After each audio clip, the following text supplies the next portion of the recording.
Chandragupta మౌర్యుడు exact date ఈ దేశాన్ని పాలించాడు. ఎగ్జాక్ట్ డేట్ ఎన్ని వేల సంవత్సరాల క్రితం?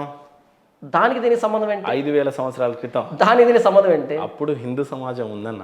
ఇప్పటికీ ఉంది హిందూ సమాజం కదా, ఇప్పటికీ సో ఉంది. ఒక ప్రామాణికంగా నేను 5000 సంవత్సరాల నాటి కాలాన్ని చెప్పుకుంటూ వస్తా. ఓకే, చంద్రగుప్తుడు మౌర్య తర్వాత వాళ్ళ కొడుకు, ఆ తర్వాత అశోకుడు, ఆ తర్వాత నేను ఈ కాదంటలే. ప్రామాణికంగా అనేది నేను 5000 సంవత్సరాల క్రితం చెప్తా. నేను కాదంటలేదు. మీరు దేవుడి యొక్క ప్రామాణికంగానే జస్ట్ 2000 ఇయర్స్ బ్యాక్ చెప్తున్నారు. మళ్ళీ ఆది కాండంకి వెళ్ళి భూమిని సృష్టించారు అని చెప్తున్నారు.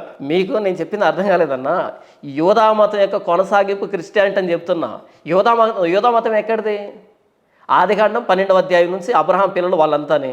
అంతకంటే ముందు ఆదికాండం 1వ అధ్యాయం నుంచి దేవుడు చేశాడు వారందరినీ. అంటే డైరెక్ట్ దేవుని దగ్గరికి లింక్ ఉందని చెప్తున్నా నేను. ఇది రిలీజన్ కాదని చెప్తున్నా. సరే పోనీ, నేను ఇంకో విషయం చెప్తాను మీకు. కోనార్క్ అనే ఆలయం 10,000 సంవత్సరాల లాంటిది. ఓకే, 10,000 సంవత్సరాల ఓకే నాటిది. ఓకే.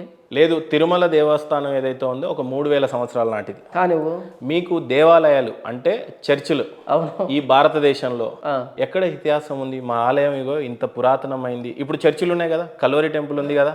అది టెంపుల్ కాదులేండి, అది టెంపుల్. యాక్చువల్ అది టెంపుల్. కల్వరి టెంపుల్ ఉంది కదా. టెంపుల్ జీసస్ కాల్స్ మినిస్ట్రీ అని చెప్పేసి తమిళనాడులో ఆయన పెద్ద ఆయన పాల్ దినకరన్ నడిపిస్తున్నాడు. అది కూడా నమ్ముతారు కదా. అంటే కొన్ని ప్రాంతం ఉంది అని నమ్ముతారు. అసలు నమ్మను, అది క్రిస్టియానిటీ అని నమ్మను నేను.